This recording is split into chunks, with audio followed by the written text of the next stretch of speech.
Hello guys, myself Ankur sir. Right now we are studying chemistry subject. In this chemistry subject our current topic is surface chemistry. So guys, अभी तक हमने surface chemistry के दो topic पढ़ लिए, that is adsorption and catalysis. अब जो current topic है that is kind of important only, that is colloids. तो आज हम इस वीडियो में बोर्ड लेवल पे कोलाइड लेवल पढ़ेंगे. अगर मैं कोलाइड की बात करूं कि व्हाट इज कोलाइड, उससे पहले हमको कुछ टर्म को कंपेयर करना पड़ेगा. फर्स्ट ऑफ ऑल एक टर्म से आप फेमिलियर होंगे, दैट इज सॉल्यूशन. दूसरी होती है सस्पेंशन और तीसरी जो टर्म होती है दैट इटसेल्फ कोलाइड. मतलब सॉल्यूशन जो कि 12th क्लास का सेकंड चैप्टर भी है, सॉल्यूशन एक होमोजीनियस सिस्टम होता है जिसकी पार्टिकल रेंज 1 नैनोमीटर से कम होती है. जिसकी पार्टिकल रेंज 1 नैनोमीटर से कम होती है. ओके. सस्पेंशन एक हेट्रोजीनियस सिस्टम होता है जिसकी पार्टिकल रेंज 1000 नैनोमीटर से ज़्यादा होती है. बस ये जो कोलाइड होता है ये सॉल्यूशन और सस्पेंशन के बीच की काइंड ऑफ स्टेज है, जब पार्टिकल साइज 1 से 1000 नैनोमीटर के बीच में हो. 1 से 1000 नैनोमीटर के बीच में हो और एक टाइप का हेट्रोजीनियस सिस्टम कोलाइड कहलाता है. सॉल्यूशन चैप्टर में आपने सॉल्यूट और सॉल्वेंट पढ़े थे, तो कोलाइड्स में हम सॉल्यूट और सॉल्वेंट टर्म यूज न करते हुए डिस्पर्स फेज और डिस्पर्जन मीडियम टर्म यूज करेंगे. Now guys, what is phase, what is medium? Let's say medium जिसमें हम phase को ऐड कर रहे हैं, काइंड ऑफ इसको हम सॉल्वेंट और इसको सॉल्यूट से कोरिलेट कर सकते हैं, बट फॉर योर इंफॉर्मेशन कि दोनों टर्म्स अलग अलग हैं. यहाँ पे कोलाइड में हम सॉल्यूट सॉल्यूशन को यूज करना अवॉइड करेंगे. Okay. Now in short, colloid is a heterogeneous system in which one substance is dispersed as very fine particle in another substance is called dispersion medium. Okay, means colloid is a heterogeneous mixture. Colloid का वैसे तो अगर हम बात करें daily life में बहुत ज़्यादा यूज़ आता है और मोस्ट ऑफ द चीज़ें आप कोलाइड ही यूज़ करते हो, जो कि आने वाले टॉपिक में हम पढ़ेंगे. बट अभी के लिए इतना ही कि जो कोलाइड होता है वो 1 से 1000 नैनोमीटर के बीच में पार्टिकल साइज होती है. आप इसको मीटर में कन्वर्ट कर सकते हैं, दैट इज 10⁻⁹ टू 10⁻⁶. पर मेरा सजेशन ये रहेगा आप नैनोमीटर में इसको याद रखें. ओके. सो अब कोलाइड क्या होता है? Heterogeneous. Colloid is a heterogeneous system और जिसकी पार्टिकल साइज 1 to 1000 नैनोमीटर के मिड में होती है, की रेंज में होती है. अब अगर मैं बात करूं कि कोलाइड का क्लासिफिकेशन कैसे करते हैं, तो कोलाइड का आप एक टाइप से क्लासीफाई नहीं कर सकते कि ऐसा कुछ पर्टिकुलर क्लासिफिकेशन ले लिया और उसके बेसिस पे आप बोलेंगे कि ये कोलाइड है और ये कोलाइड नहीं है. देखिए, सॉल्यूशन जो छोटे छोटे पार्टिकल होते हैं, सस्पेंशन या सस्पेंडेड पार्टिकल जो कि बहुत बड़े पार्टिकल होते हैं, और कोलाइड सॉल्यूशन और सस्पेंशन के बीच का रेंज है 1 से 1000 नैनोमीटर पार्टिकल साइज इनकी होती है. तो क्लासिफिकेशन ऑफ कोलाइड की बात करें तो पहला on the basis of physical state, दूसरा nature of interaction between disperse phase and dispersion medium, और तीसरा types of particle of disperse phase. अभी क्या है? पहला क्लासिफिकेशन हम चालू करते हैं, that is on the basis of physical state. अब फिजिकल स्टेट कौन सी होती है? Solid, liquid, gas and all. तो यहाँ पे जब हम क्लासिफाई करेंगे तो पहला तो डिस्पर्स फेज को सॉलिड, लिक्विड, गैस लेंगे, और दूसरा डिस्पर्जन मीडियम को सॉलिड, लिक्विड, गैस लेंगे, और इनके कॉम्बिनेशन से, इनके हेट्रोजीनियस कॉम्बिनेशन से हम बनाएंगे कोलाइड्स. तो देखिए गाइस, यहाँ पे आपको टाइप ऑफ कोलाइड जो है ये नाम याद रखने पड़ेंगे. इनके ये कंपलसरी है, इनके नाम याद रखना, जिसमें से इमल्शन, जेल और सॉलिड सॉल ये काइंड ऑफ इंपॉर्टेंट भी हो जाते हैं. ओके. तो classification on the based on physical state and disperse phase of disperse medium. So dispersion medium क्या होता है, जिसमें हम मिलाएंगे। डिस्पर्स फेस क्या होता है, जिसको हम मिलाएंगे, राइट। तो मतलब यहाँ पे सॉलिड में सॉलिड मिलाएंगे, लिक्विड में सॉलिड मिलाएंगे। Is that possible? Yes, it is possible. Gas में सॉलिड मिलाएंगे। ओके, तो इस टाइप से आपको यहाँ पे सोचना है। ओके, तो फर्स्ट एग्जांपल अगर मैं बात करूं, सॉलिड में सॉलिड मिलाएंगे, उस टाइप के कोलेट को बोलते हैं सॉलिड सोल। आपको नाम याद रखना है। मैं यहाँ पे पहले क्लियर कर दूं कि कुछ अलग अलग रेफरेंस बुक में यहाँ पे कोलेट्स के नाम वेरी भी करते हैं और दोनों सही होते हैं। कुछ बुक्स में आप कुछ और नाम पढ़ेंगे, सॉलिड सोल की जगह कुछ और पढ़ेंगे, तो इट्स ओके। आपको भी एनसीईआरटी लेवल फॉलो करना है तो आप अभी इसी को ही सही मानेंगे। तो सॉलिड सोल कौन से होते हैं? लेट्स से जेमस्टोन्स या कलर्ड ग्लासेस। कुछ कलर्ड ग्लासेस होते हैं जैसे कंचे वगैरह जो खेलते भी हैं, या जेमस्टोन। आपने देखा होगा बहुत सारे अंगूठी पहनते हैं और अंगूठी अलग अलग टाइप के जेमस्टोन होते हैं, वो वाले। तो ये होते हैं सॉलिड में सॉलिड मिला देते हैं, सॉलिड सोल। दूसरा, लिक्विड में सॉलिड मिलाएंगे। तो लिक्विड में जब सॉलिड मिलाएंगे, ऐसे टाइप के कोलेट को बोलेंगे सोल, जैसे पेंट्स या सेल्फ। पेंट्स में क्या होता है, एक्चुअली में आप लिक्विड लेते हैं और लिक्विड में पर्टिकुलर कुछ सॉलिड मिलाते हैं, तो अल्टीमेटली पेंट बनता है जो हमारे घरों में पुताई होती है एंड ऑल। सेल्फ फ्लूइड्स हमारे बॉडी में जो होते हैं वो लिक्विड में एक तरह से सॉलिड का कॉम्बिनेशन होता है। अगर आप गैस में सॉलिड मिलाएं, अब गैस में सॉलिड मिलाएं तो उसे बोलेंगे एरोसोल, जैसे स्मोक, डस्ट। डस्ट क्या होते हैं, हवा में धूल मिट्टी के लेट्स से जो पार्टिकल्स होते हैं, वही तो गैस में सॉलिड हुए, एरोसोल। अब अगर सॉलिड में लिक्विड मिला सकते हैं क्या? बिल्कुल मिला सकते हैं। और आप डेली लाइफ में जो खाते हैं चीज़, बटर, जेलीज, मतलब इमेजिन नहीं करना है, एग्जाम्पल देखना है कि चीज़, बटर, जेलीज जो होती है वो सॉलिड में आप लिक्विड को मिलाते हैं, उस टाइप के कोलॉइड को बोलते हैं जेल। इमल्शन क्या होता है? इमल्शन जो होता है वो होता है लिक्विड में जब लिक्विड को मिलाते हैं। लिक्विड में जब लिक्विड को मिलाते हैं तो उसे इमल्शन बोलते हैं, जैसे मिल्क, और आजकल जो जनरली बॉयज यूज करते हैं हेयर क्रीम। हेयर क्रीम एक टाइप से लिक्विड में लिक्विड ही होता है। अच्छा, यहाँ पे गैस में अगर लिक्विड मिला हो तो उसे भी एरोसोल बोलते हैं। गैस में सॉलिड मिलाओ तो भी एरोसोल, गैस में लिक्विड मिलाओ तो भी एरोसोल, जैसे फॉग, मिस्ट, आपके बादल।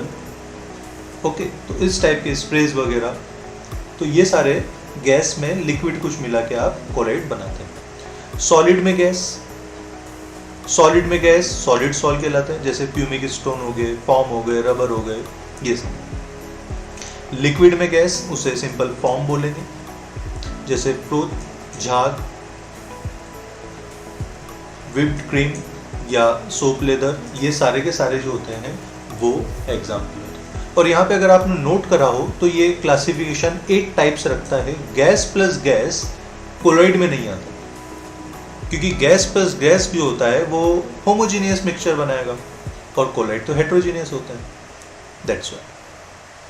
ओके, सो यहाँ पे उनका छोटा सा एक्सप्लेनेशन दे रखा है और यहाँ थोड़ी सी बात बता रखी है कि जो सोल्स हैं, जेल है और इमल्शन है, इस पे आपको खासकर फोकस करना है। इमल्शन और ये तो आने वाले मतलब इस चैप्टर में आने वाले टॉपिक में आएंगे भी से, right. It's means kind of pretty much simple topic only कि कोलॉइड क्या होता है, एक टाइप का हेट्रोजीनियस मिक्सचर होता है जिसकी पार्टिकल साइज 1 to 1000 नैनोमीटर होती है और उनका क्लासिफिकेशन हम पढ़ रहे हैं। पहला क्लासिफिकेशन फिजिकल स्टेट में पढ़ा था और दूसरा classification interaction between dispersed face and dispersion medium. मतलब डिस्पर्जन मीडियम में अब डिस्पर्स फेज हम मिलाएंगे तो क्या होगा, क्या होगा, या तो मिल जाएगा या नहीं मिलेगा, राइट। अगर मिल जाएगा मतलब कहीं ना कहीं एक दूसरे को लाइक करते हैं, तो उसे हम बोलेंगे लायोफिलिक। और अगर दोनों आसानी से नहीं मिलेंगे, मतलब कहीं ना कहीं एक दूसरे को हेट करते हैं, काइंड ऑफ नफरत करते हैं, उसे हम बोलेंगे लायोफोबिक। यस, नाम का ही यही मतलब होता है। लायोफिलिक में क्या होता है? लायोफिलिक का मतलब ही होता है लिक्विड लविंग, मतलब एक दूसरे को लाइक करना। मतलब अगर लायोफिलिक की बात करें तो लायोफिलिक में आप सोल को डायरेक्टली मिक्स कर दीजिए, जस्ट वो दोनों एक दूसरे से सिंपली मिक्स हो जाएंगे और लायोफिलिक कोलाइड्स बना लेंगे। इनके एग्जाम्पल गम, जब एक दूसरे से मिलते हैं, कंप्लीटली मिल जाते हैं, एक दूसरे को लाइक करके अगर कंप्लीटली मिल जाते हैं, तो पहला एग्जाम्पल क्या आता है उसका निकल के गम। दूसरा जिलेटिन, स्टार्च, रबर एक्सेट्रा। अगर इनको सूटेबल लिक्विड डिस्पर्जन मीडियम में मिला दें, मिल जाए, तो वो कहलाएंगे लायोफिलिक सोल्स। ओके, और important characteristic of the soul is that if the dispersion medium is separate from the dispersed phase, okay, मतलब अगर आप इनको अलग भी करेंगे मीडियम और फेज को, the soul can be reconstruct by simply remixing। आपने अगर इनको अलग अलग करा, लेकिन जैसे ही एक दूसरे के कांटेक्ट में आए, ये वापस एक दूसरे से मिल जाएंगे।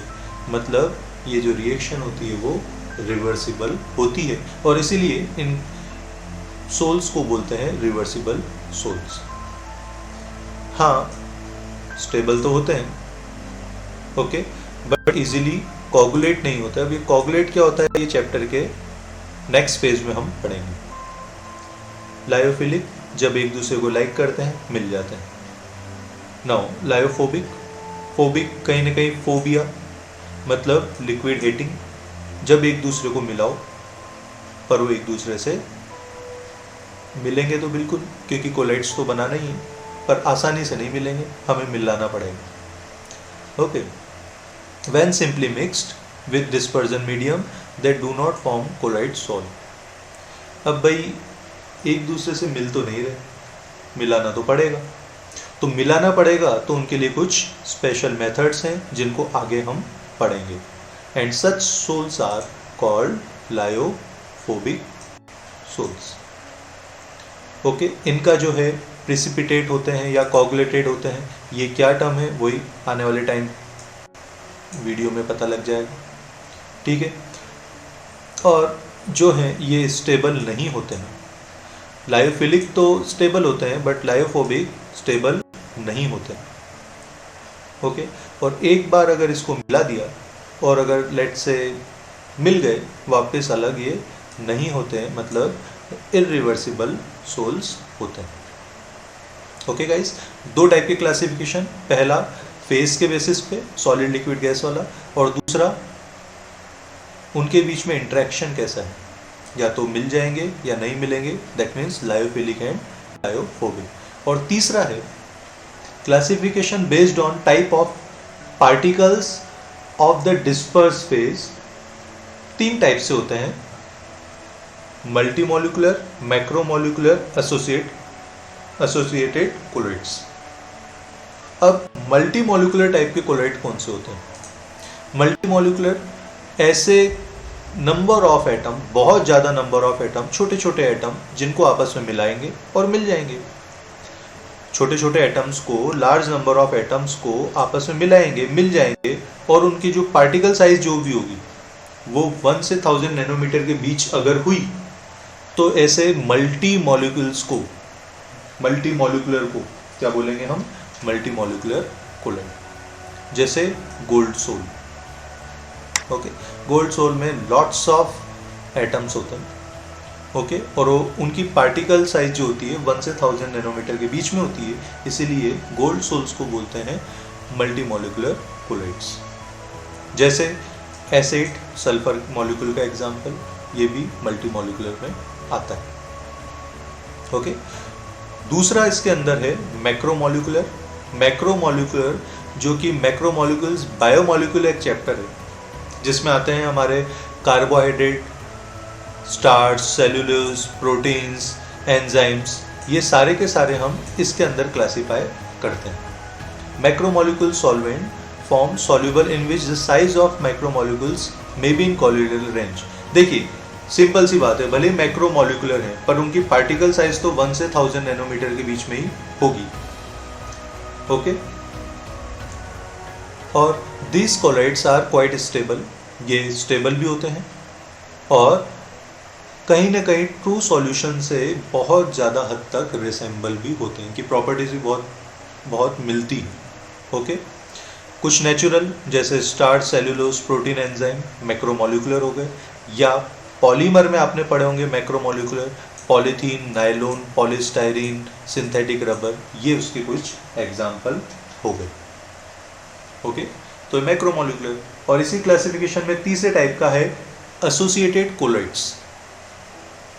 एसोसिएटेड कोलाइड्स कहते हैं ना कि जो रेगुलर कंसंट्रेशन में, लो कंसंट्रेशन में कोलाइड की तरह नहीं होते।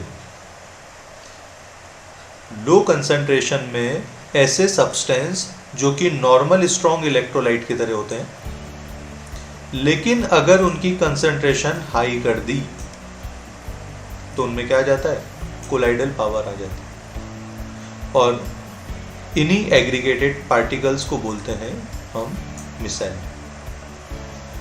लो कंसंट्रेशन पे कोलाइड नहीं होते, नॉर्मल स्ट्रॉन्ग इलेक्ट्रोलाइट होते हैं, बट जैसे ही उनकी कंसंट्रेशन हाई कर दी तो वो बन जाते हैं कोलाइड्स, उन्हें बोलते हैं मिसाइल। ओके, ये जो मिसाइल बनते हैं, जो कोलाइड बनते हैं, ये एक पर्टिकुलर टेम्परेचर के ऊपर ही बनते हैं, और उस मिनिमम टेम्परेचर जिसके ऊपर ही कोलाइड बनते हैं उसे बोलते हैं क्राफ्ट टेम्परेचर।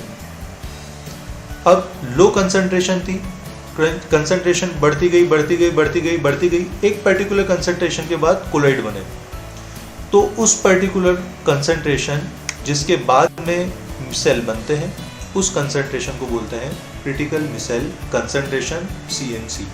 और आप क्राफ्ट टेम्परेचर और क्रिटिकल मिसाइल कंसंट्रेशन की टर्म्स को याद रखेंगे। ओके, एक छोटा सा एग्जांपल, सोप, साबुन।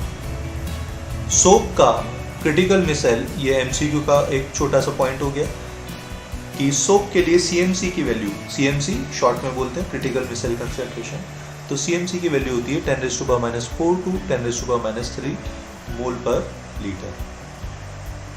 ओके, अब आप जो बच्चे नहाते होंगे उनको पता होगा सोप क्या है, और यहाँ पे हम वही देखेंगे कि सोप का मैकेनिज्म क्या होता है। सोप एक टाइप का मिसाइल होता है, और मिसाइल किस टाइप से वर्क करता है। तो देखिए, सोडियम स्टीरेट C17H35COON, ये फॉर्मूला आपको याद रखना है, यही होता है सोप। और इस सोप में दो टाइप के हम पार्ट कर सकते हैं। पहला, इसका टेल पार्ट, जो 17 कार्बन वाला जो पार्ट है वो टेल पार्ट, जो कि होता है hydrophobic. Hydrophobic in the sense lyophobic की तरह हाइड्रोफोबिक। हाइड्रो रेफर्स टू पानी, वाटर, तो हाइड्रोफोबिक जो कि पानी से दूर भागे। किसी किसी स्टूडेंट्स का नेचर होता है हाइड्रोफोबिक का। और इसका जो हेड पार्ट होता है वो होता है हाइड्रोफिलिक, मतलब जो पानी को लाइक करे। जनरली गर्मियों में हाइड्रोफिलिक नेचर बन जाता है, और आपके विंटर सीजन में हाइड्रोफोबिक नेचर बन जाता है। हाइड्रोफोबिक पानी से दूर, हाइड्रोफिलिक पानी के पास। ओके, तो यहाँ पे सोडियम स्टीरेट C17H35COONA, ये COONA को हाइड्रोफिलिक बोला। ओके, ये C17 को R से भी कोरिलेट किया जाता है, तो जो हायर फैटी एसिड है तो उसे हम रेफर कर सकते हैं RCOONA, तो Na+ हो जाएगा, बचा हुआ नेगेटिव बन जाएगा। ओके, तो यहाँ पे Na को जब जैसे रिएक्शन होती है आयोनाइज हो जाता है, और Na+ तो अलग हो जाता है। Na+ अलग हो गया तो पूरा नेगेटिव पार्ट बचता है। नेगेटिव पार्ट में दो पार्ट हो गए, एक तो हेड पार्ट और दूसरा टेल पार्ट। हेड पार्ट होता है वो हाइड्रोफिलिक होता है और टेल पार्ट जो होता है वो हाइड्रोफोबिक होता है। ओके, नाउ ये सोप वर्क कैसे करता है? ये सोप वर्क कैसे करता है उससे पहले यहाँ पे एक छोटी सी टर्म आप कुछ याद रख लेंगे, जैसे RCOO माइनस जो होता है उसके दो पार्ट होते हैं। R हाइड्रोकार्बन चेन होती है जो कि नॉन पोलर होती है और हाइड्रोफोबिक होती है, ठीक है। एंड COO माइनस पोलर होती है जो कि हेड पार्ट होती है और हाइड्रोफिलिक होती है। ये इस पैराग्राफ में दिया हुआ है। अब मैकेनिज्म समझते हैं कि कैसे वर्क करता है। ओके, तो वर्क करने के लिए देखिए क्या है कि आपने ये एक ऑयल का या मड का या कोई धूल का एक पार्टिकल मान लीजिए, इसके चारों ओर एक पार्टिकल के चारों ओर जिगजैग, जो C17 है वो एक जिगजैग फॉर्म बनाते हैं, वो ऐसे इसके चारों ओर अंदर चले जाते हैं। ये अंदर क्यों जाते हैं? इस हेड पार्ट की वजह से। COO माइनस पानी को लाइक करते हैं, तो ये क्या होते हैं, तुरंत इसके चारों ओर एक लेयर बना देते हैं। लेयर बना दी और एक 100 की तरह, एक आरी की तरह C17 इसके चारों ओर अंदर चले जाते हैं। अब ये जो जिगजैग प्रॉपर्टी है ये तो हाइड्रोफोबिक है, ये एकदम से क्या होंगे, सब बाहर निकलेंगे। और जैसे ही बाहर निकलेंगे तो पार्टिकल जो है, ये जो धूल का पार्टिकल है, इनके बाहर निकलने के साथ ही बाहर आ जाएगा। तो हमारे कपड़े कुछ इस टाइप से साफ होते हैं। ओके, डिटर्जेंट का भी ऐसा एग्जांपल होता है। डिटर्जेंट जो कि सोडियम लॉरेल सल्फेट होता है, ये फॉर्मूला आपको याद रखना पड़ेगा। यहाँ पे पोलर ग्रुप जो होता है वो होता है SO4 माइनस।